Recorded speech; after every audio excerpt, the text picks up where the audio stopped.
Hello there. This is Rick Manning, President of Americans for Limited Government.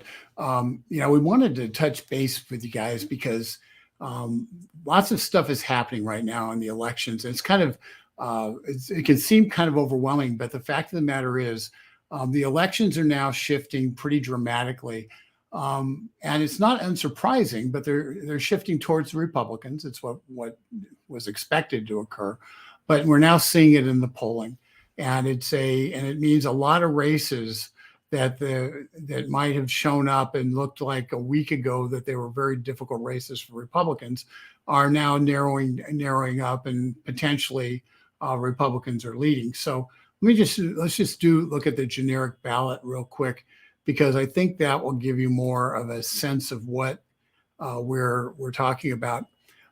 This is the last 14 days, and what a generic ballot is pollsters ask, who would no names of candidates, just neutral. Who would you more likely to vote for, a Republican or a Democrat? And so you end up with, and that's what a generic ballot is. So if two people who they don't know who's on the ballot, but they're just trying to say who they're going to vote for, that's the generic ballot. And as you can see, the lead has widened dramatically for Republicans. That lead is, while it's only about 2.2% right now, the fact of the matter is there hasn't been a poll released in the last 9 days that show the Democrats in the lead on the generic ballot. And as a result, we're seeing just a constant drumbeat of Republicans being ahead. And in fact, two of the last three polls, three of the last four polls, show the Republicans ahead by 7, 5, and 6, and then +2, the last one. So so what we're looking at is a lot of the polling's coming in that is much higher. The Real Clear Politics, what they do is they put the polls together and they create an average. And so this poll is an average of what we're looking at over the last, and I had it 14 days. It just switched on me, but I'll put it back to 14 days so you can see it. So this is the average polls over that we've seen. And this is over a bunch of polls between, October 3. So everything's in October. And what you see very clearly is the Democrats haven't won a generic ballot since a poll released by YouGov, the economist YouGov, that was 10-8 to 10-11. So, not surprisingly, voters are beginning to come. Our late deciding voters are now telling pollsters that they reject the Democrats, they reject the incumbent party. This is what traditionally does happen. So that's not a surprise. What some of the surprises are, and this is and I think this is important in terms of the surprises. I want to get over to something.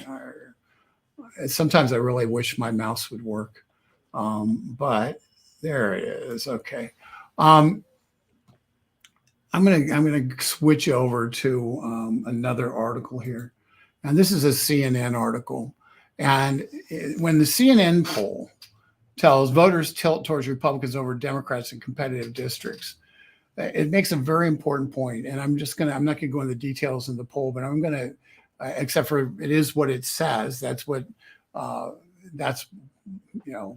important. But here's why that's important and why it's significant.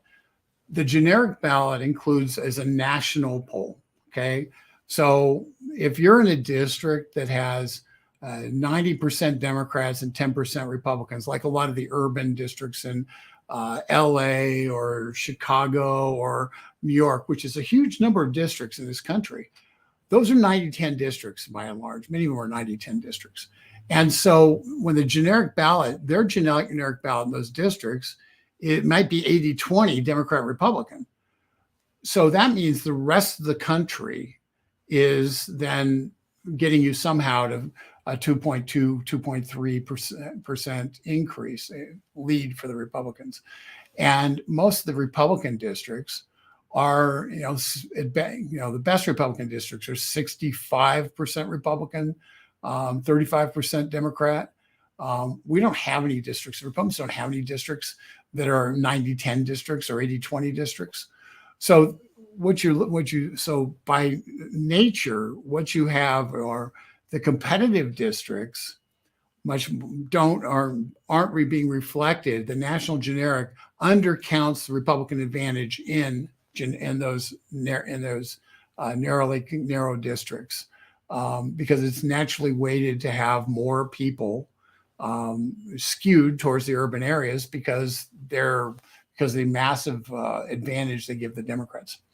So CNN poll, voters tilt towards Republicans over Democrats in competitive districts. So that is not a surprising outcome, but one of the interesting things about it is they do come up and say that overall they're looking at a variety of different things, but by and large, what they're looking at is the economy and inflation remaining a central focus for nearly all voters. Republicans poll about 17 to 20% better in terms of voters saying, I would prefer Republicans to handle this than Democrats. So the Biden administration and the inflation that they brought on is having a massive impact, and the Biden administration is carrying the burden of that inflation. And so that's one of the things that's playing really big in terms of people's decision making. I wanted to take a look at some of the I'm going to get rid of that. Go over here. Boom. Sorry for the goofing around here. One of the things, Dina Gunn, Republicans need to win in order to save America and the people. I think a lot of people feel that way, and that's something called intensity. People who are voting on the Republican side are much more adamant about the importance of this election. And because of that adamance, that is one of the things that determines not just, the general polling, but pollsters try to figure out who the likely voters are. And on the issues that voters say they care most about, the Republicans lead. And the people who are most adamant are people like Dina, who are saying the Republicans have to win. The country's gone nuts. The Republicans have to win. We have to restore America. And so as a result, you're much more likely to get Republicans to come to the polls, or people are likely to vote for Republicans. And that's something which is the pollsters always struggle with figuring out. But the reality is that intensity is on the Republican side. So not only are the issues skewing towards the Republicans in terms of the general public, but also the intensity is skewing towards the Republicans. And that's extremely important. Let's see here. Cynthia, she's working the polls on 11/8. That's really important. Folks out there, if you have the capacity to work the polls, I would strongly encourage you to do so. Whether that's operating as an election judge, which requires the time limit on that in terms of doing that may be over, but being a poll worker, being a poll watcher, those are extremely important functions. And I would encourage you to get in touch with your local campaign or party apparatus at this point to get plugged in. And Cynthia, thank you for bringing that up. It is really important, because here's what happens. Anybody who's, first of all, in the old days, you had about 80 to 90% of the people voting at the polling places. Now, what you're going to get is about 50% of the people voting at the polling places. And in some places like California, where it's all mail-in, you still can vote at the polling places. But since everybody gets a ballot, vast majority of the people mail in the ballots. And in California, it takes them like a month and a half to count them. But being at the polling place is important. It's not just important for the Senate race per se. It's a U.S. Senate race, but it's important for, if you've got a local county council or local sheriff's race, local school board race, those kind of races on the ballot. Because a lot of people will come and they'll say, I want to vote for the Republican, but I just don't know about any of these other races.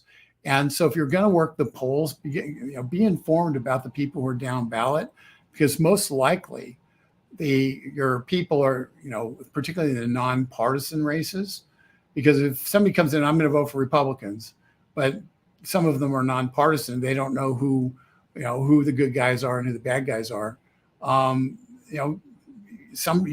It's your job to tell them and to help them, and help them decipher the down ballot races. And some people, and if you only got 10 people like that in every polling place, it makes a huge difference in those kind of races where so much is determined based on personality. It's more like a high school election than it is in many respects a U.S. Senate election where you have issues. You've seen the debates and all that junk. Let's go and look at this other piece, because I think it's really important. What we have is a independent. This is a Fox Business article from today. Independent women flocking to GOP in final days before midterms. Let that sink in. Independent women are flocking to the GOP in final days before midterms. This is startling. This is based on a poll on Monday from the New York Times and Siena College.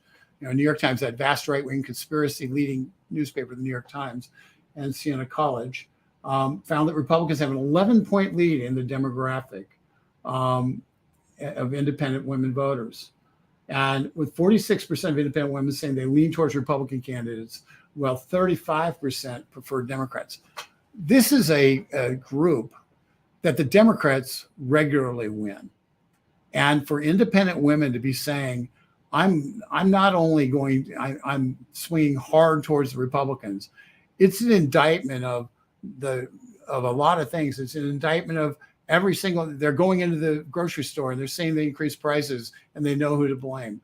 It's an indictment of the crime that people are finding in the streets and the crime and the criminal stuff that's going on. It's an indictment of schools that have gone so woke that many women are afraid to send their kids, or suddenly discovering that they've got a problem. Their kids are being indoctrinated. They don't know what to do about it. And so so this shift is exactly counter to what the Democrats had planned on, because they believe that the Dobbs decision overturning Roe v. Wade was going to create a massive wave amongst independent women voters on their behalf. And yet, the New York Times, I'm just going to read this directly from them. The massive 23-point shift occurred over just a matter of weeks, even as President Biden and Democrats have hammered on the abortion issue in an effort to galvanize female voters. Here's the thing, folks. The voters are sitting there saying, I got other problems. It's too expensive. They're messing with my kids. And independent women are saying, women who are not registered Republican or Democrat, the abortion appeal, which has been a traditional appeal that's worked very well in the suburbs in particular, has lost its steam, has lost its edge. And, for the New York Times, for the analysis to be calling it a massive 23-point shift. 23-point shift is massive. That's huge. And that is where, when you start talking about shifts, that's where this number comes in. Okay. And I'm just going to go 14 days. That's how you suddenly go, actually, I'll go 30 days. Okay. See right here, you look, September, not too long ago, September 25th or so, the Democrats and the Republicans, the Democrats were ahead in the generic. Okay. And then it crosses. And late deciders have basically said, who are now paying attention, have said, no, we can't continue along the same path we are. And so you'll see how over days it changed. But then right here on October 12th, just 6 days ago, you see this. You see this massive change. The Democrats dropping from 40 dropping down to about half a point, and Republicans going up a point. And that's where what's happening is people are settling in, they're making decisions. And why this matters in this time frame is the ballots are going out now. A lot of people are receiving their absentee ballots in the mail or have already received them. And so they're having to decide what they're going to do. And those people who are deciding what they're going to do are deciding they're going to vote Republican. And that's what this shows. If this were the opposite, I'd be sitting there saying we've got a massive problem in terms of taking the country back. And this is not to equate Republicans with taking the country back. I criticize Republicans pretty heavily for some of the stupid things they do. But let's just face it, the Democrats, the party of AOC, is not a friend of limited government. And the Republicans at least campaign as if they are. And so it's our job after the election to hold them accountable.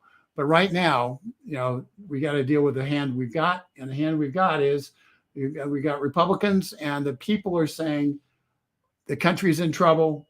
I want to switch parties. I do not want Joe Biden having complete control of the House and the Senate. And so you're beginning to see that the Democrats collapse. And once again, much of that, this isn't Trump voters. This isn't people who are,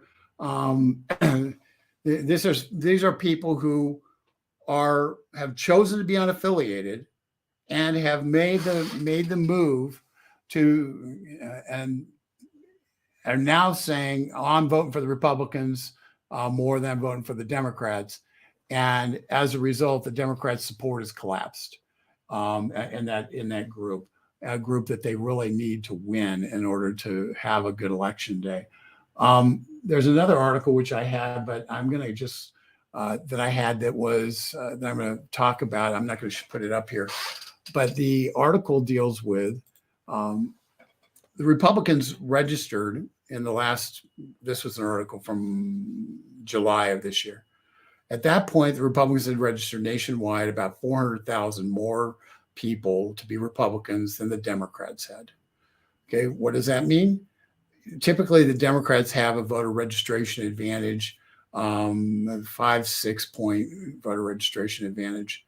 The Republicans narrowed that gap during the last year, and as a result, the Democrats have much less margin for error, and that lower margin for error means they need people enthusiastic and turning out to vote. What we're seeing is, for instance, with Hispanics, the number of about 63% of the Hispanics voted for the Democrats in 2018. Latest polls show that the Democrats are now getting about 52% of Hispanics. And while Republican numbers haven't gone up substantially, they're still down in the 20s, according to these polls. What it points to is a dramatic drop in intensity, in a sense in the Hispanic community, that it's imperative that we vote. That it's imperative that they go to the polls and vote. And while I don't believe people don't vote in blocks by and large, it is interesting that there is disgruntlement on the crime issue. There's disgruntlement on the inflation issue with the Democratic Party amongst Hispanics, and it's really eating into their Democrat base, the people they need to come out in order to win, and need to come out substantially in order to win an election.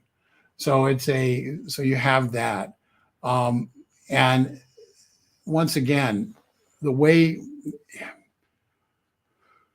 people don't suddenly decide typically that, oh, I'm going to go and be a Democrat. I'm a Democrat today and I'm going to be a Republican tomorrow. Or I'm a Republican today and I'm going to be a Democrat tomorrow.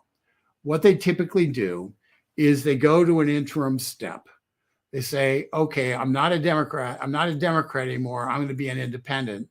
I still like the Democrats, but they're a little crazy right now.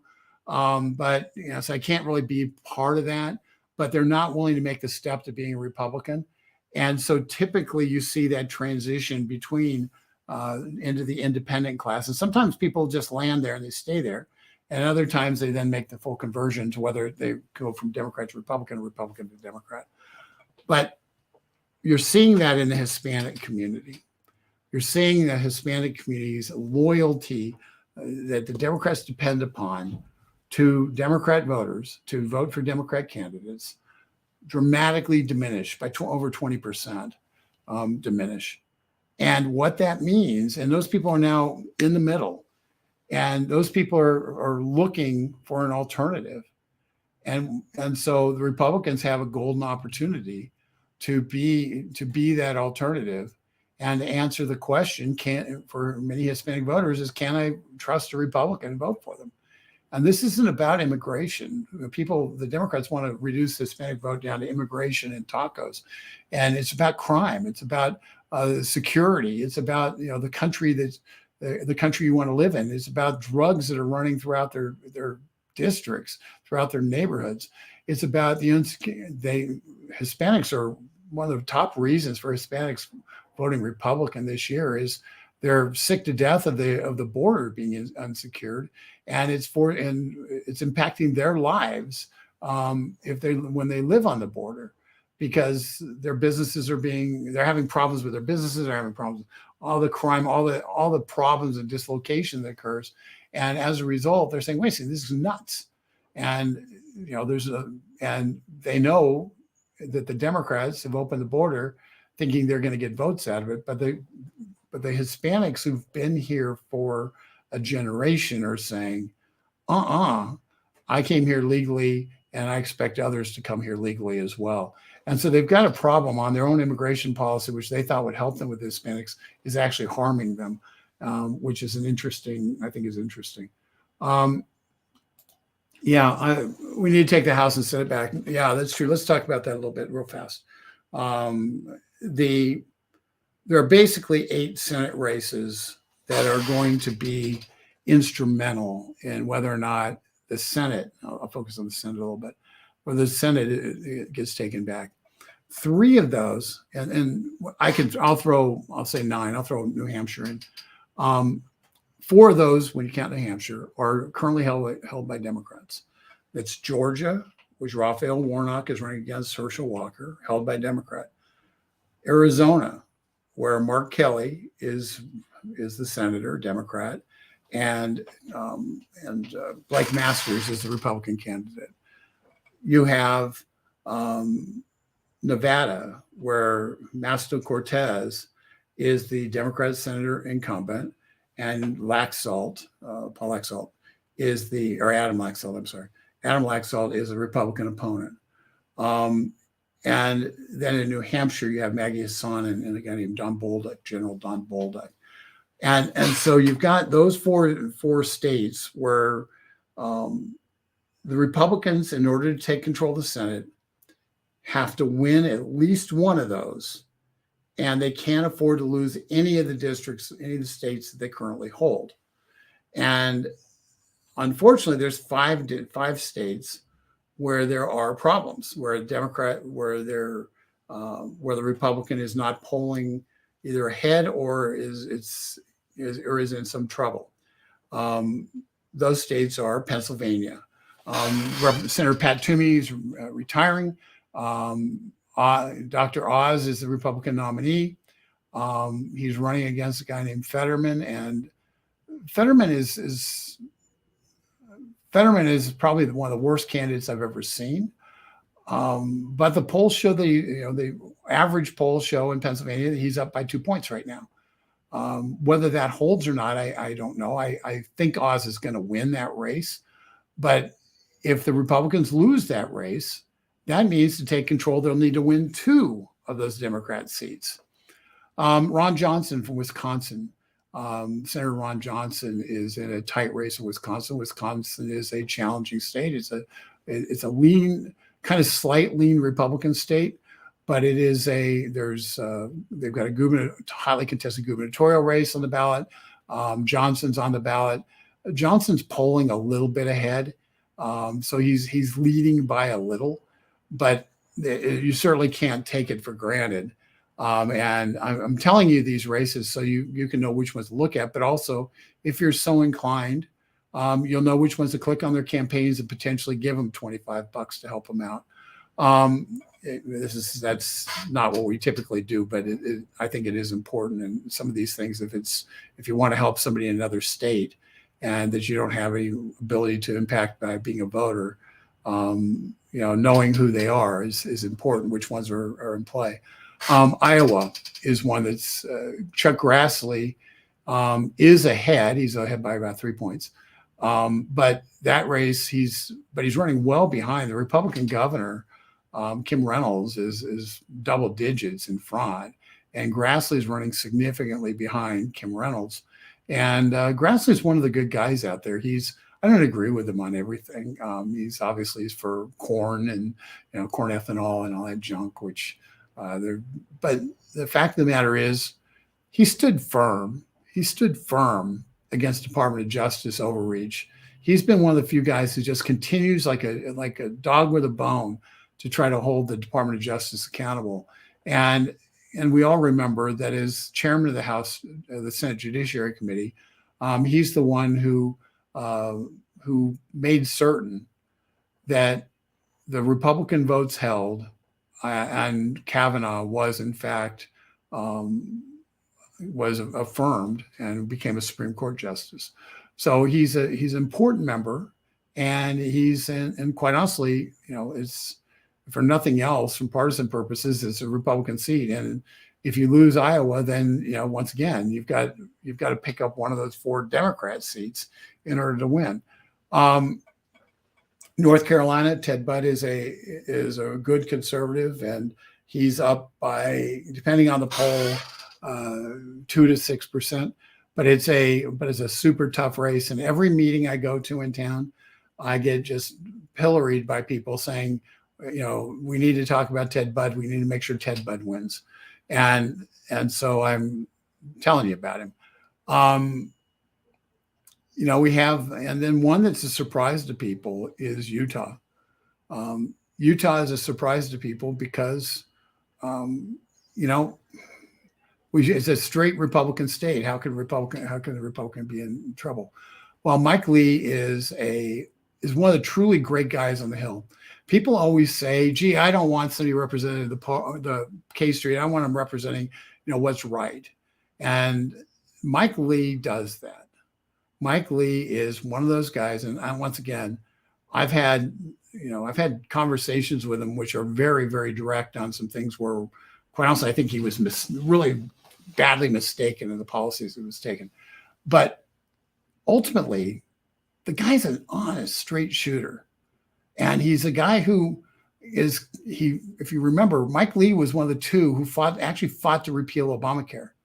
He came here with a purpose to limit the size of government, and he's doing that. He's fighting it every single day.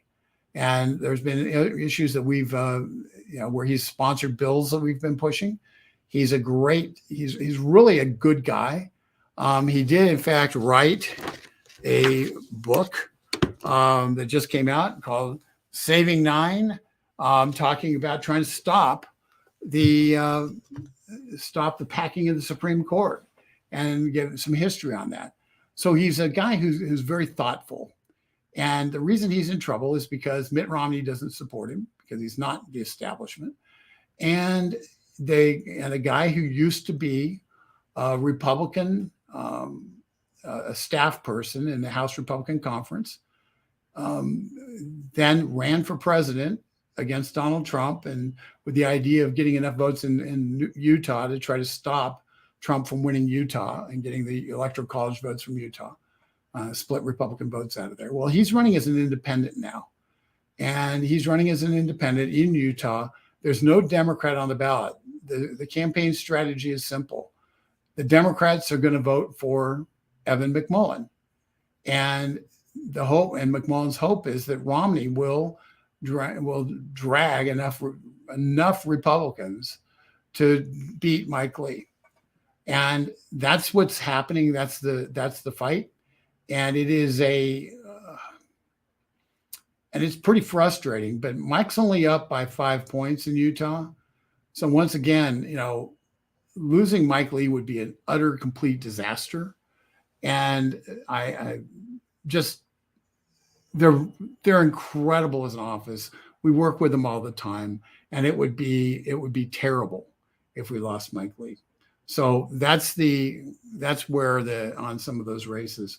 The point is, a lot of these polls that we're talking about haven't reflected some of the generic ballots. They're old polls, but the Senate races are very close. There's a lot of money being spent in them, and when you have a lot of money being spent in something, and you got a lot of negatives being thrown at people, it becomes really, really challenging to discern who's going to turn out, what's going to happen.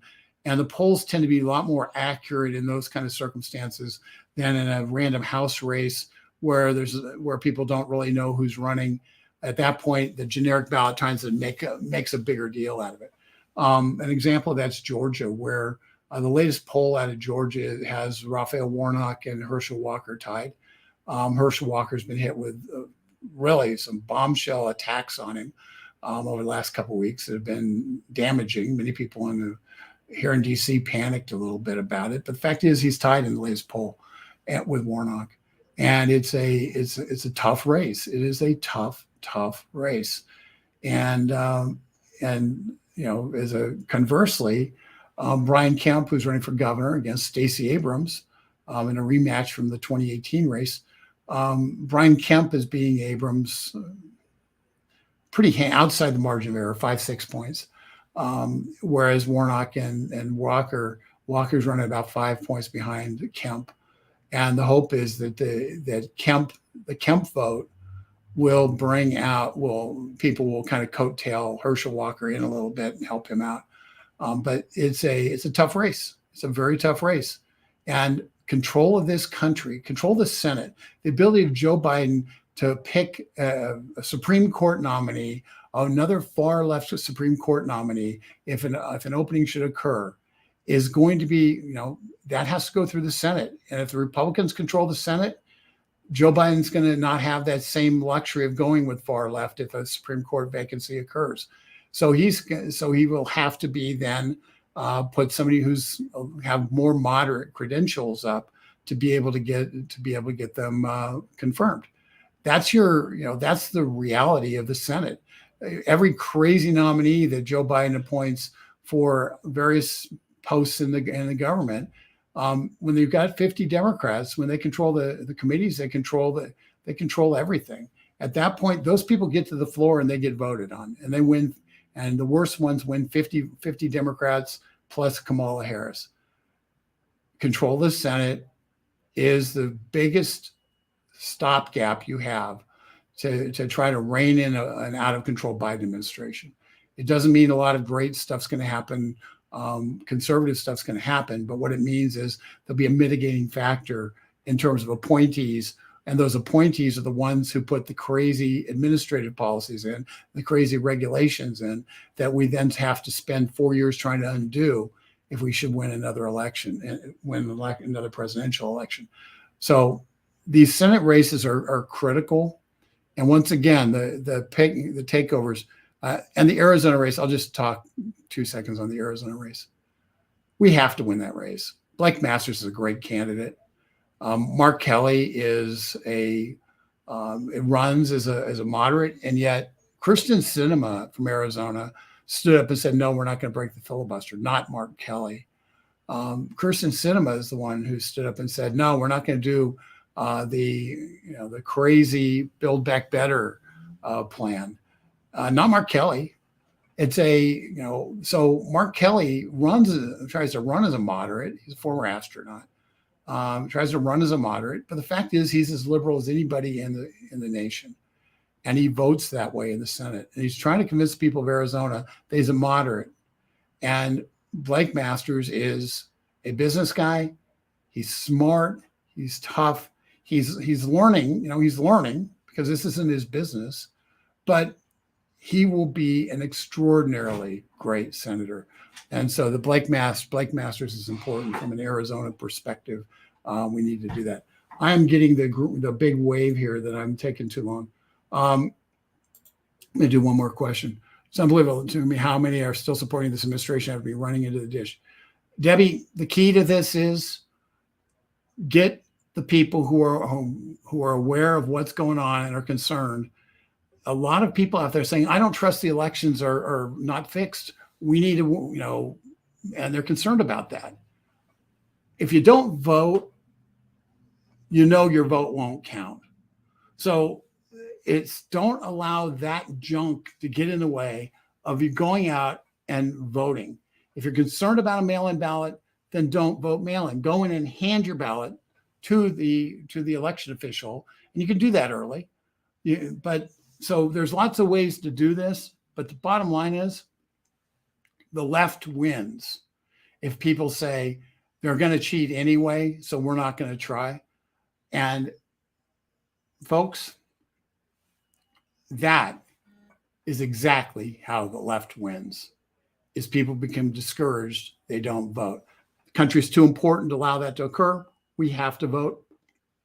Let the chips fall where they may. But right now, the truth is, nationally, the entire wave is heading on the Republican direction. And I would be, at this juncture, I will be surprised if the Republicans don't pick up 3 in the Senate and 2 to 3 in the Senate, let's say that, and 30 to 40 in the House of Representatives. I think that's reasonable. It's not beyond the pale, and it certainly would make a quantum shift in the direction of the country in terms of making it so Joe Biden can't continue to spend us into oblivion. And with that, folks, I'm going to sign off. This is Rick Manning, President of Americans for Limited Government. Thank you for tuning in, and we'll talk to you next time.